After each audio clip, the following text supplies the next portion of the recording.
그러니까 보통 이제 사람들이 하는 걱정의 40%는 절대 일어나지 않을 일이고, 30%는 이미 지난 일이고, 22%는 아주 사소한 일이고, 4%는 우리가 아무리 걱정해도 바꿀 수 없는 일이라고 합니다.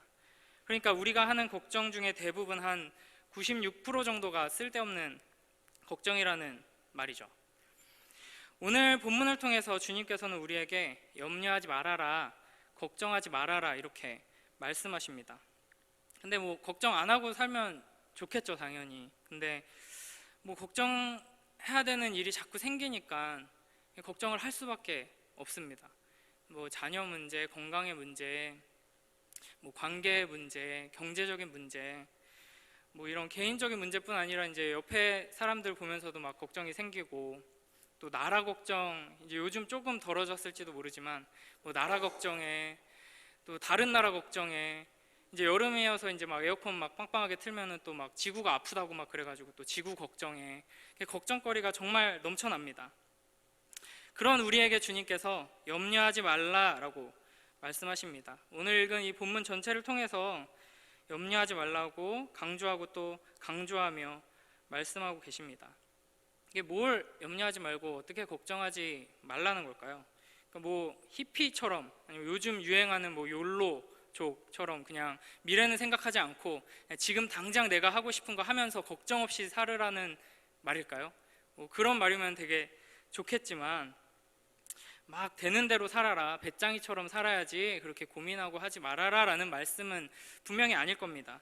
성경 전체의 메시지를 우리가 생각해 보면 참된 그리스도인이라면 당연히 그 주어진 삶의 자리에서 최선을 다해서 성실하게 진실되게 살아야 하고, 또 규모 있게 모든 것을 잘 계획 세워서 해야겠죠. 그러면 도대체 뭐 무슨 염려를 하지 말라는 말일까? 우리 25절 말씀을 함께 읽어보겠습니다. 그러므로 내가 너희에게 이르노니 목숨을 위하여 무엇을 먹을까, 무엇을 마실까, 몸을 위하여 무엇을 입을까 염려하지 말라. 목숨이 음식보다 중하지 아니하며 몸이 의복보다 중하지 아니하냐. 아멘. 아마 여기 계신 많은 분들이 장애를 가지고 계실 겁니다. 결정장애라고. 제가 되게 심한데, 저와 아내가 연애하면서 이렇게 이제 밖에서 뭐 이제 사 먹을 때가 되면 이제 뭘 먹을까 하면서 이제 손잡고 길을 한 1시간 넘게 걸은 적이 정말 많습니다. 그래서 뭘 먹을까 이러면서, 저거 먹을까, 또 뭘 먹을까 이러면서. 그러니까 지금 무엇을 먹을까, 무엇을 마실까 걱정하지 말라고 하시잖아요. 이게 그런 거 걱정하지 말라는 걸까요? 그러면 여기 뭘 먹을까, 뭘 마실까, 뭘 입을까 걱정하지 말라 그랬으니까, 이제 옷 사러 백화점 가서 고르다가 못 고르고 배고파서 식당 가러 가면 이걸 다 어기는 거가 되겠네요. 그러니까 지금 여기서 주님께서 말씀하시는 건 그런 걸 걱정하지 말으라는 게 아니라 먹고 사는 문제에 대해서 걱정하지 말아라, 이 말씀입니다. 뭐 그 의미를 안다고 해서 우리가 그래 걱정하지 않아야겠네 이렇게 쉽게 말하기가 힘들죠. 이게 가능한 일이 아닌 것처럼 보입니다. 우리 26절 말씀을 함께 읽겠습니다. 공중의 새를 보라, 심지도 않고 거두지도 않고 창고에 모아들이지도 아니하되 너희 하늘 아버지께서 기르시나니 너희는 이것들보다 귀하지 아니하냐. 공중의 새를 보라고 하십니다. 그리고 또 28절 보면은 들의 백합화를 보라고 하시죠. 하나님께서 이것들을 어떻게 기르고 입히고 먹이시고 돌보시는지 보라는 겁니다. 이것들을 붙드시고 보호하시고 다스리시는 그 하나님께서 바로 너의 아버지 아니시냐. 그런데 도대체 뭘 걱정하고 있냐. 봄이 되면은 산의 들에 푸르게 생명들이 솟아나고, 바다의 강에 저 논일고 있는 저 수많은 생명들을 지키시고 보호하시고 먹이시고 입히시는 그 하나님께서 너희 아버지가 되시는데 너 도대체 뭘 걱정하고 있는 거냐, 이렇게 말씀하시고 계신 겁니다. 이 모든 만물들을 하나님께서 입히시고 먹이시고 보호하시는 이유가 뭐냐? 바로 내 사랑하는 자녀들인 너희를 위해서 내가 이 세상을 붙들고 있다. 이 주위를 둘러보면 너를 향한 하나님의 사랑이 이렇게 명확하게 풍성하게 드러나고 있는데 뭐가 걱정이니? 이렇게 말씀하시고 계십니다. 한 아버지가 있습니다. 그러니까 월요일마다 베란다에 있는 화분에 물을 주고요. 거의 매일 이제 열대어 어항에 신선한 물과 먹이를 줍니다. 이든이 아버지라고 접니다. 근데 이제 그런 저의 이 성실하고 이 신실한 이 화분을 잘 가꾸고 열대어를 잘 키우는 모습을 보고 제 아들이 저 인간이 나 밥을 안 주면 어떡하지? 저 인간이 내 기저귀를 안 갈아주면 어떡하지? 이렇게 생각한다면 아버지를 진짜 이상한 사람으로 여기는 거겠죠. 그러니까 마치 우리가 주말이나 뭐 수목 드라마에 이제 막장 드라마 같은 거 보면 이제 회장님이 난을 이렇게 닦으면서 막 이렇게 그냥 죽여버려 막 이러잖아요. 그러니까 난을 엄청 이렇게 잘 가꾸는데 그냥 아무도 모르게 처리해 막 이렇게 하면서 막 자기 아들을 막 사지로 몰아놓고 막, 그러니까 제 아들이 제가 화분에 물 주는 거 보면서 저 사람이 나를 안 먹여주면 어떡하지? 라고 하는 건 저를 그런 사람 취급하는 거잖아요. 우리가 만약 염려하고 걱정하고 내가 뭘 입지 뭘 먹지? 이렇게 한다면 하나님을 우리가 혹시 그렇게 보는 건 아닌가 우리가 생각해 봐야 할 것입니다. 하나님께서 지금 우리에게 이렇게 말씀하십니다. 너 나를 어떻게 보고 있니? 혹시 나를 정신 나간 부모로 생각하고 있는 거 아니야? 내가 너를 얼마나 사랑하는지, 얼마나 세심하게 돌보고 있는지, 내가 너를 어떻게 보호하고 있는지, 내가 가꾸고 있는 이 화분들하고 열대어들 보면 모르겠니? 라고 말씀하시는 겁니다. 이 화분 수천 개 수만 개보다, 열대어 어항 수만 개 수억 배보다 네가 소중하다, 너를 사랑한다 라고 말씀하십니다.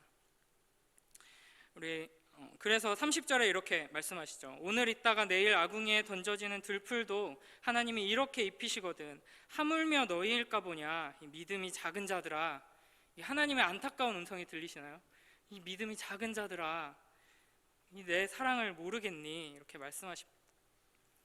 다시 25절을 보시면 목숨이 음식보다 중하지 아니하며 몸이 의복보다 중하지 아니하냐라고 말씀하십니다. 여러분은 먹기 위해 사십니까? 아니면 살기 위해 먹습니까? 요즘 먹기 위해 사는 사람들이 많이 방송에 나오긴 하는데, 좋은 옷, 멋진 옷을 입기 위해 사십니까? 아니면 삶을 위해 옷을 입으십니까? 목숨이 음식보다 중요하고 몸이 의복보다 중요하다, 이거 너무 당연한 말이죠. 그래서 그냥 지나치기 쉬운데 우리가 한번 곰곰이 생각해 봐야 합니다. 그러니까 몸이 의복보다 중요하다, 그러니까 무슨 이제 패션의 완성은 옷이 아니라 몸매다, 그래서 몸매를 가꿔야 한다, 그래서 헬스장에 등록하자, 이런 말이 아니라 뭘 입든 뭘 먹든 또 몸매를 가꾸던 이 모든 것들에 결국은 우리의 삶을 위한 것이고 우리의 삶을 가치 있게 하기 위한 것인데, 우리의 삶을 진정 가치 있는 삶으로 만드는 것은 하나님께서 우리에게 부여해 주신, 우리를 창조하시며 우리를 구원하시며 우리에게 주신 그 목적대로 사는 것입니다. 근데 하나님께서는 내가 너희에게 나를 영화롭게 하고 하나님을 영화롭게 하고 영원토록 즐거워하는 목적으로 내가 너를 지었고 너를 불렀다라고 하시면서, 그러니까 그대로 잘 살아봐 라고 알아서 내던져버리지 않으시고 우리에게 하나님의 말씀을 주시고 우리에게 성령을 주셔서 붙드시고 인도하시고 끌고 가시면서 그런 삶을 살도록 인도하십니다. 여러분이 학생이시라면 그 공부하게 하신 목적이 있겠죠. 하나님께서 우리에게 주신 그 생명이 당연히 공부보다 중요합니다. 그러니까 그 생명, 그 영원한 생명을 위해서 우리는 공부하는 거죠. 직장 생활도 마찬가지입니다. 가정 생활도 마찬가지고 모든 것이 그렇습니다. 내가 자아실현하고 어떤 위치에 도달하기 위해서 내 삶이 존재하는 것이 아니라 하나님께서 나에게 부여해 주신 그 삶의 목적을 위해서 나의 학업이, 나의 직장이, 나의 사업이, 나의 가정이 존재한다는 것입니다. 우리의 삶을 통해 하나님께서 영광 받으시기 위해서 우리에게 주어진 그 자리에서 영원한 생명을 가진 자로, 그 영원한 생명이신 예수 그리스도를 드러내는 삶으로 닮아가며 살아가도록 우리를 인도하시기 위해, 그러한 우리의 삶을 통해 영광 받으시기 위해 우리에게 공부하는 자리로, 학생으로 부르셨고 직장인으로 사업의 자리로, 가정으로, 교회로, 이 지역으로 부르셨다는 것입니다. 하나님께서 창세전에 우리를 택하시고 우리를 지금 이 자리에 부르셨고, 그리고 이 자리에서 하나님께 영광 돌리는 삶을 살 수 있도록 하나님께서는 우리를 보호하시고 능력을 부어 주실 겁니다. 그러니까 너네가 알아서 하라고 명령하고 팔짱 끼고 지켜보고 잘하나 보자 이렇게 노려보는 하나님이 아니라 우리를 그렇게 살도록 인도하시는 하나님이기 때문에 우리는 염려할 필요가 없는 것입니다. 우리 31절, 32절 함께 읽겠습니다. 그러므로 염려하여 이르기를 무엇을 먹을까, 무엇을 마실까, 무엇을 입을까 하지 말라. 이는 다 이방인들이 구하는 것이라. 너희 하늘 아버지께서 이 모든 것이 너희에게 있어야 할 줄을 아시느니라. 아멘. 다시 한번 강조해서 말씀하시죠. 무엇을 먹을까, 무엇을 마실까, 무엇을 입을까 하지 말라. 염려하지 말라. 이는 다 이방인들이 구하는 것이다. 이 무슨 말일까요? 이방인들이 구하는 것이다. 그리스도인은 어떤 존재입니까? 우리가 무엇을 했기 때문에 내가 그리스도인이 된 게 아니라 우리가 한 거라고는 하나님을 반역한 것밖에 없죠. 그런 우리를 그냥 멸망하도록 내버려 두지 않으시고 주님께서는 구원자 예수 그리스도를 보내주시고 그냥 너네가 알아서 믿어라 라고 하시는 게 아니라 우리 안에 성령을 선물로 주시고 믿음을 선물로 주셔서 믿게 하시고, 그래서 여러분은 나는 이제 안 믿을래 라고 한다고 해서 결코 안 믿을 수 없는 분들입니다. 한번 도망가 보세요. 절대 도망가지 못합니다. 그래서 믿게 하시고 따라가게 하시고 닮아가게 하시고 하나님께 영광 돌리는 삶을 살아가게 하십니다. 그래서 하나님께서 우리에게 행하신 일로 말미암아 우리는 그리스도인이 되죠. 그렇기 때문에 하나님께서 우리의 모든 것을 책임져 주시는 아버지로 우리는 붙들 수 있습니다. 그러나 이방신들, 혹시 돈이나 권력이나 자기 자신이나 이러한 것들을 섬기는 자들은 자기가 섬기는 신을 위하여서 무언가를 해야지만 그 신을 유지할 수 있습니다. 여기서 염려하지 말아라, 그건 이방인이 구하는 것이다 라는 말은 뭘 먹을까, 뭘 입을까 걱정하는 건 고아들이나 하는 거다, 이런 말씀입니다. 너 왜 나 없는 취급하냐? 내가 네 아버지로 바로 여기 있는데 왜 고아들이나 하는 걱정을 하고 있냐? 라는 말씀이죠. 자기 아빠가 빌 게이츠인데 다음 달에 어떡하지? 막 이런 거 걱정하고 막 뭘 먹지? 내일은 먹고 살 수 있을까? 이해가 안 되죠? 자기 아빠가 빌 게이츠인데 이렇게 하고 있다면 정신 나간 사람이거나 자기 아빠를 아빠로 인정하지 않는 사람이겠죠. 빌 게이츠가 아니어도 그냥 평범한 부모가 있다면 부모님 품 안에 있는 자식은 내년에 전세금 올라가면은 어떻게 할지 막 이런 거 만약에 우리 막 초등부 아이들이 막 그런 거 걱정해가지고 밥도 안 먹고 막 시금을 전폐하고 전세값 때문에 걱정하고 있고 이러면 이제 부모 입장에서 되게 속 터지겠죠. 근데 자식이 할 일이 아닙니다. 염려는 부모의 일입니다. 우리가 누굽니까? 영원 불변하시며 무한하시고 우리를 사랑하셔서 그 아들 독생자 예수 그리스도까지 내어주신 그 하나님을 아버지로 둔 언약의 자녀들입니다. 그런데 뭘 먹을까, 뭘 입을까, 내가 어떻게 먹고 사나, 내 미래가 어떻게 될까 이런 거 염려하고 걱정한다면 그것은 전능하시고 선하신 아버지를 모욕하고 능멸하는 죄를 짓는 것입니다. 하나님께서는 오늘 우리에게 말씀하십니다. 내가 여기 있다. 네 아버지 내가 여기 있다. 염려하지 말아라. 그리고 네가 뭐가 필요한지, 뭐가 부족한지, 뭘 원하는지 내가 잘 안다. 너보다 내가 훨씬 더 잘 안다. 그러니까 염려하지 말고 날 붙들어라. 이렇게 말씀하십니다. 그리고는 이렇게 말씀하시죠. 33절 우리 함께 읽겠습니다. 그런즉 너희는 먼저 그의 나라와 그의 의를 구하라. 그리하면 이 모든 것을 너희에게 더하시리라. 먹고 사는 걱정하지 말고 먼저 하나님 나라, 하나님 나라의 의를 구하면 이 모든 것을 너희에게 더할 것이다 라는 말씀입니다. 그의 나라와 의를 구한다는 것은 그것을 하나님의 나라, 하나님의 의, 하나님의 뜻을 소망하고 그것을 위해서 산다. 그것을 소원하고 그것이 나의 기쁨이 되는 삶을 산다는 말입니다. 그러니까 우리가 걱정해야 할 것은 우리의 먹고 사는 문제, 뭘 먹을까, 뭘 입을까, 앞날에 대해서 그런 게 아니라 하나님과의 관계에 대해서 우리는 생각하고 걱정해야 한다는 것입니다. 그게 우선이죠. 이 지점에서 우리는 하나님의 뜻에 대해서 좀 생각해 봐야 할 것입니다. 예를 들어서 우리가 어떤 인생의 갈림길에서 이제 하나님의 뜻을 구하는 기도를 하게 되죠. 이런 일은 잘 안 일어나지만 가고 싶었던 학교 2개 동시에 붙는다든지, 가고 싶었던 회사 2개 동시에 합격한다든지, 원했던 자매 2한테 동시에 프로포즈를 받는다든지, 이런 상황에 처하게 되면 주님, A입니까 B입니까? 하나님의 뜻을 분별하게 하여 주시옵소서라고 하면서 이제 안 나오던 새벽기도 나와서 기도하고 이렇게 하죠. 근데 이제 우리가 이 지점에서 흔히 하는 실수가 있습니다. 이 갈림길 앞에서 어느 것이 하나님 뜻인가 이렇게 질문할 때 내가 잘못된 선택을 할까봐 이렇게 걱정하면서 기도하죠. 그러니까 하나님 뜻이 미리 정해져 있다고 생각하기 때문입니다. 이렇게 오해하곤 하죠. 하나님 뜻은 미리 정해져 있기 때문에 내가 그 뜻을 잘 분별하고 발견해야 하고 그 길로 선택해서 가야 한다.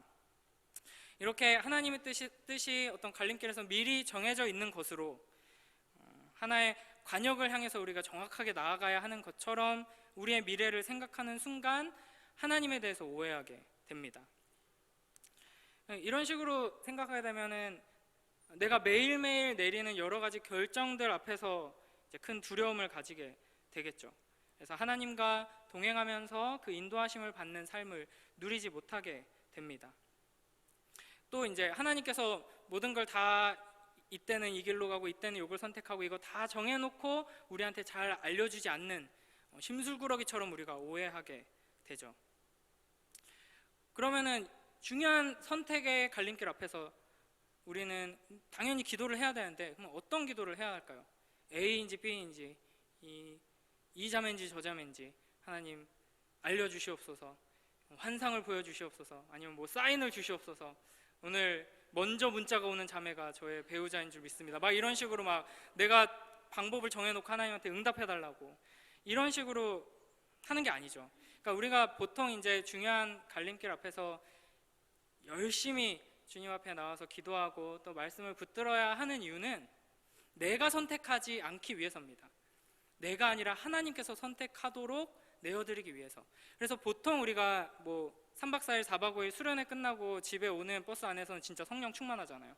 그래서 집에 가면은 내가 미웠던 내 동생 이제부터는 내가 잘 보듬어주고 부모님 말씀에 잘 순종하고 공부도 열심히 하고 큐티도 열심히 하고 이런 다짐들을 하면서 오죠. 그런 것처럼 우리가 열심히 기도하고 열심히 말씀 붙들면서 성령 충만해졌을 때 선택하면 그거는 내가 선택하는 게 아니라 여러 가지 세상의 메시지들을 그것을 기준으로 선택하는 게 아니라 하나님께서 선택하시도록 내어드리게 되는 거죠. 그러기 위해서 우리는 기도하는 겁니다. 물론 모든 선택이 그렇지 않습니다. 옳고 그름의 문제도 있죠. 저기 창원에 있는 회사를 가느냐 아니면 저기 부산에 있는 조폭 밑으로 들어가느냐, 이거는 우리가 기도를 할 필요가 없죠. 하나님의 말씀에 근거하여서 우리가 옳고 그름을 분별하고 선택하면 됩니다. 그럼에도 불구하고 우리가 잊지 말아야 할 것은 우리의 미래가, 우리가 무엇을 선택해야 하는지가 이미 결정되어 있고 하나님께서 정해 놓으셨고 그것을 우리는 찾아야 하는 게 아니라는 겁니다. 그러니까 우리가 하나님의 뜻을 분별한다라고 할 때는 정해진 미래를 찾는 것과는 거리가 멉니다. 그럼 과연 성경에서는 하나님의 뜻을 어떻게 가르치고 있는가? 이 하나님의 뜻, 주의 뜻 등등 이 관련된 여러 구절들을 살펴보면 제가 직접 살펴본 건 아니고 이제 그런 학자들이 이제 살펴본 걸 잘 정리한 걸 이렇게 보면은 하나님의 뜻이 미리 결정되어 있고 이미 결정되어 있는 그 길을 발견하고 따라가야 한다라는 식으로 말하는 경우는 없습니다. 성경에서 하나님의 뜻이라는 용어에는 이제 크게 2가지로 쓰이고 있는데요. 첫째는 하나님께서 이미 우리에게 주신 계명들을 순종해야 한다라는 맥락에서 하나님의 뜻을 말하고 있습니다. 그리고 2번째는 이 시대를 어떻게 분별해야 할 것인가에 대해서 말할 때 하나님의 뜻을 말하고 있습니다. 그러니까 성경이 말하는 하나님의 뜻은 미래에 있는 게 아니라 지금 이 순간에, 지금 여기에 있다는 것입니다. 미래는 우리 것이 아닙니다. 우리는 미래를 알 수 없죠. 요즘은 이제 미래학이라는 학문이 많이 발달해서 이제 미래학자들이 10년 후를 예측하고 100년 후를 예측하고 하지만 사실 우리는 미래에 어떤 일이 일어날지 알 수 없습니다. 지금 당장 1분 후에 어떤 일이 일어날지도 모르죠. 갑자기 지진이 일어날 수도 있고 무슨 일이 일어날지 우리는 모릅니다. 시편 119편에서 시편 기자는 이렇게 고백합니다. 주의 말씀은 내 발의 등이요 내 길의 빛이니이다. 주의 말씀이 저 멀리 있는 10년 후의 나를 비추면서 그곳으로 따라가도록 하는 것이 아니라 어두컴컴한 길 가운데서 바로 내 발 앞을 비추면서 한 걸음 한 걸음을 인도하신다는 거죠. 이게 무슨 차이냐면 하나님께서 멀리 계신 게 아니라 바로 우리 곁에서 함께 걷고 계신다는 겁니다. 저 멀리서 딱 정해놓고 여기 잘 찾아와라 이렇게 하시는 게 아니라 내 옆에서 함께 내 발밑을 비추면서 같이 가자라고 하시는 게 우리 주님이라는 것입니다. 우리는 미래를 알지 못할 뿐 아니라 사실 알아서도 안 됩니다. 미래는 하나님의 영역이기 때문입니다. 하나님께 속한 미래를 캐내려는 것은 하나님에 대한 반역과도 같습니다. 만약 우리 모두가 인생이 어떤 길로 가게 될지 알게 된다면 내가 언제 어떤 사람을 만나고 헤어지고 또 언제 어떤 사고를 당하고 언제 큰 성공을 거두게 되고 결국에는 언제 어떻게 죽게 될지 이걸 다 알게 된다면 우리의 삶이 어떻게 변할까요? 이런 똑같은 질문을 가지고 영화를 만든 사람이 있더라고요. 그 영화를 보면 온 세상이 엉망진창이 됩니다. 이런 미래에 대한 지식이 우리를 행복하게 할까? 결코 그렇지 않습니다. 우리를 행복하게 하지 못할 뿐더러 정상적인 삶 자체를 불가능하게 할 것입니다. 하나님께서 우리에게 미래를 감추어 두신 데는 이유가 있습니다. 매일매일의 삶 속에서 우리가 하나님을 의지하도록 하기 위함입니다. 우리가 하나님을 우리 삶의 방관자로 제쳐두지 못하도록 하시기 위함입니다. 하나님은 멀리서 우리를 관망하시고 팔짱 끼고 지켜보시는 분이 아니고 우리의 모든 여정 속에서 함께 하시는 분이십니다. 마치 어린 자녀 손을 붙들고 함께 길을 걸어가는 부모와 같이 우리의 손을 붙들고 걸어가시는 분입니다. 그렇기 때문에 염려하지 말라는 이 하나님의 말씀은 하나님을 지금 당장 지금 여기에서 우리의 삶에 쓸모없는 존재로 제껴놓고 그렇게 살지 말고 하나님을 저 멀리 떨어뜨려 놓고 혼자 바보처럼 아둥바둥대면서 살지 말고 우리의 인생의 주인이 되셔서 친히 우리의 인생의 한 걸음 한 걸음을 인도하시는 역사하시는 그 하나님을 붙들어라 라는 말씀입니다. 우리의 기도를 들으시고 우리의 필요를 아시며 우리의 삶의 세밀한 부분까지도 친히 간섭하시는 그 하나님의 손길을 경험하라는 말씀입니다. 하나님이 원하시는 것은 우리가 어떤 과정을 거쳐서 어떤 길로 가서 이 세상에서 어떤 것을 이루고 이런 것이 중요하지 않습니다. 하나님께서는 그 매일매일의 삶 속에서 하나님과 동행하는 그 기쁨을 누리는 것을 원하십니다. 우리가 먼저 구할 것은 하나님의 나라와 그의 의입니다. 우리 인생의 여러 문제들이나 고민거리들보다 더 중요하고 크고 본질적인 것을 먼저 구하라는 의미이죠. 이 세상 속에서 세상의 방식으로 세상 것들로 나의 안정과 행복을 추구하는 것이 아니라 하나님 나라의 방식과 하나님의 그 말씀의 원리를 붙들라는 것입니다. 그러면 내가 이 모든 것을 너희에게 더하겠다라고 약속하십니다. 어느 나라에 아주 선한 왕이 있었습니다. 그 선한 왕이 그 성 밖에서 작은 문구점을 운영하는 전시 아저씨를 불러가지고 이제 이웃 나라의 특사로 내가 너를 좀 파견해야겠다 이렇게 임명을 했습니다. 그랬더니 그 문구점 전시가 이제 손사래를 치면서 이제 얘기를 하는 거죠. 근데 제가 이 문구점 문을 닫으면은 저희 처자식들 먹여야 되고 이제 학원비도 이제 해야 되고 이제 이웃나라 갔다 오려면은 적어도 한 달은 걸릴 텐데 한 달 동안 문구점을 닫으면은 제가 먹고 사는 문제가 참 곤란합니다. 제가 못 가겠습니다. 이렇게 말한다고 생각해 봅시다. 진짜 어리석은 사람이죠. 선한 왕이라면 그 중요한 막중한 임무를 맡겼다면 그 처자식들 문제 해결해 주지 않을까요? 해결해 주지 않을 수도 있잖아라고 생각하신 분 계시죠? 하나님을 우리가 만약 그렇게 생각한다면 하나님께서 얼마나 슬퍼하실지 우리가 생각해 봤으면 좋겠습니다. 왕의 심부름으로 왕의 명령을 따라서 왕의 일을 하는데 그 선한 왕께서 내 가족이 내가 먹을 것, 마실 것, 입을 것을 해결해 주시지 않을까요? 지금 우리에게도 만왕의 왕이신 예수 그리스도께서 말씀하십니다. 먼저 그 나라와 그의 의를 구하라. 그리하면 이 모든 것을 너희에게 더하시리라. 아멘. 이로써 걱정 많은 우리에게 주시는 하나님의 말씀이 마무리되는 것 같습니다. 마무리되면 좋을 것 같은데 34절이 또 남아 있습니다. 다시 그러므로가 나오죠. 우리 34절을 읽겠습니다. 그러므로 내일 일을 위하여 염려하지 말라. 내일 일은 내일이 염려할 것이요 한날의 괴로움은 그날로 족하니라. 아멘.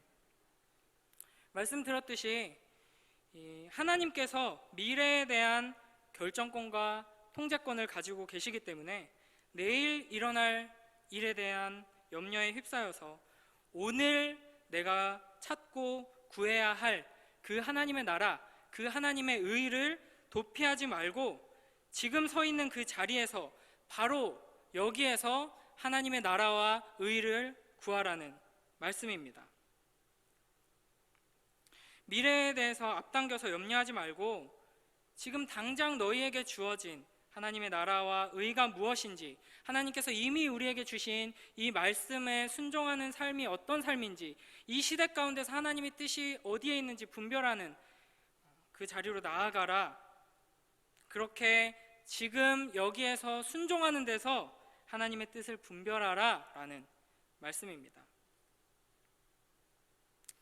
무엇보다 중요한 것은 내일 하나님의 뜻을 잘 이해해서 순종하겠다 이런 생각을 가지고 순종을 미래로 미루어 두는 그런 나쁜 습관을 버리는 것입니다. 오늘 내가 이 자리에서 순종하겠다라는 결단이 있어야 합니다. 이게 전제돼야지만 주님께서 인도하시는 그 삶을 걸어갈 수 있습니다. 그러니까 성경이 우리에게 요구하시는 것은 먼 미래에 거대하고 심오한 하나님의 뜻을 찾기 위해서 애쓰는 게 아니라 오늘 주어진 작은 일에 충성하는 것입니다. 성경에 등장하는 그 어떤 인물도 하나님께서 어떤 계획을 가지고 계실까 고민하면서 마치 점치듯이 미래를 알려고 하지 않았습니다. 오늘 이 자리에서 어떻게 하나님께 순종할지에 집중했고 그렇게 하나님의 인도하심을 받았습니다. 하나님께서는 우리가 1년 후, 10년 후, 노년에 내 인생의 정점에 달았을 때 나의 그 모습을 바라보면서 그것을 바라보면서 선택하는 삶이 아니라 오늘 지금 이 자리에서 하나님께서 나에게 말씀하시고 명령하시는 바에 즉각 순종하는 것을 원하십니다. 그래서 날마다 주어지는 작은 선택에서부터 충실하고 책임감 있게 일하길 원하십니다. 누가복음 16장 10절에 이렇게 말씀하시죠. 지극히 작은 것에 충성된 자는 큰 것에도 충성되고 지극히 작은 것에 불의한 자는 큰 것에도 불의하니라. 우리에게 매일매일 주어지는 확실하게 알려진 하나님의 말씀에 대한 순종에 대해서는 여러 가지 핑계를 대면서 회피하면서 내가 나중에 좀 안정이 되면, 내가 이 공부를 마치고 이제 사회에 진출하게 되면, 내가 이 사업이 좀 자리를 잡으면, 내가 좀 건강이 이제 좀 괜찮아지면 이제 하나님의 큰 뜻을 내가 순종하리라, 이루리라. 이건 위선입니다. 이제 신학교에서 이제 그런 위선들을 많이 보게 되죠. 막 순교자가 되어야 한다 막 이러면서, 여러분 여기서 뭐 하고 있습니까?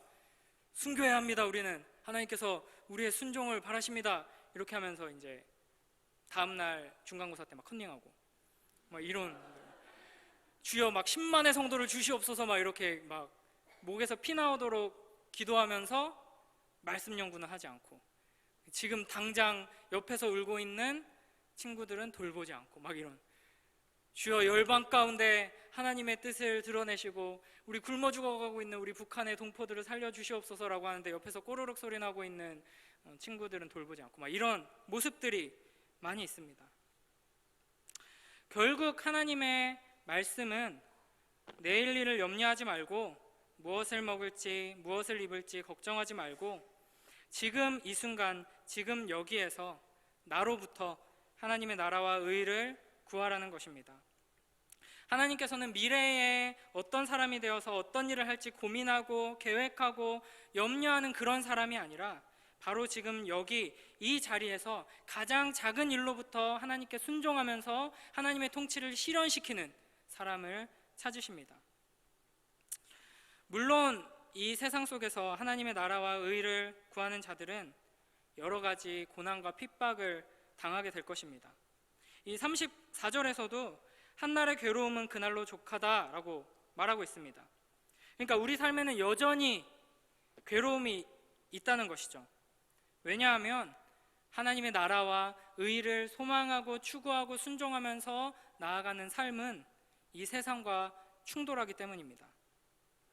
우리가 만약 삶 속에서 아무런 공격도 없이, 이 세상의 공격 혹은 부패한 나의 본성의 이런 공격 없이 너무나도 평온하고 꺼리낌 없이 평안하게 잘 지내고 있다면 어쩌면 우리는 잘못 가고 있는 걸지도 모릅니다.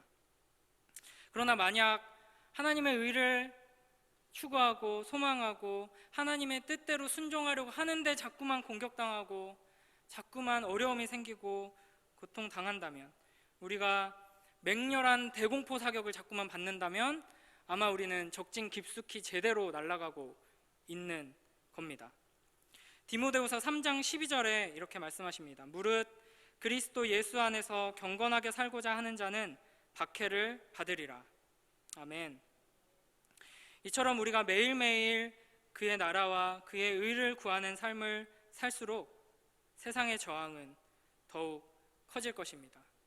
그러니까 저항받지 않기 위해서 하나님과 상관없는 삶으로 나아가든지, 저항을 부딪히면서 용감하게 용사와 같이 전진해 나가며 하나님의 나라를 이루든지 우리가 선택해야 할 것입니다.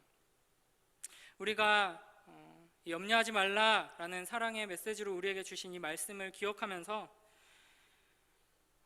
위선자가 되지 않았으면 좋겠습니다. 지금 이 순간 지금 여기에서 주님의 뜻에 순종하는, 바로 오늘 나로부터 그리스도가 왕이 되게 하는 그런 삶을 우리가 삶으로써 주님께 영광 돌리는 우리 모두가 되었으면 좋겠습니다. 여기에서, 나의 삶에서, 가정에서, 우리 교회에서부터 하나님의 뜻을 구하고 순종하는 그 치열한 싸움을 싸우는, 또한 하나님을 신뢰하지 않으려는 고아와 같이, 이 이방인들과 같이 하나님을 신뢰하지 않으려는 나 자신과, 그리고 하나님을 신뢰하려는 나를 공격하는 이 세상과 치열하게 전투하는 우리가 되었으면 좋겠습니다. 안전지대에 머무는 그 위선적인 평안이 아니라 적진 깊숙이 대공포 사격을 맞으면서 비행하는, 그 비행하는 중에 진정한 평안과 부요와 기쁨을 충만하게 맛보는 우리 모두가 되었으면 좋겠습니다.